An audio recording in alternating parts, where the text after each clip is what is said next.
Yan naman ang mga idol ang ating laruan guys. So yan ang ating laruan guys ha. Ating pagkakanahin yan guys ang ating laruan guys. Laruan guys, safety yan guys.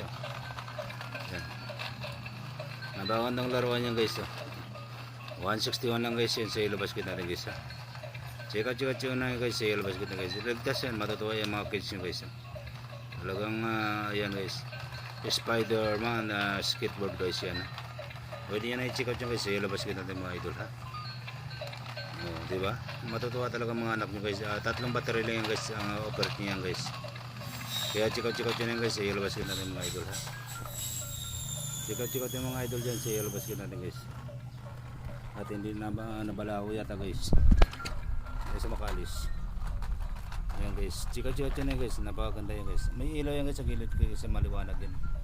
Maliwanag yan pagkagabi guys. May ilaw yan guys. Kaya check out yun sa yellow basket natin guys.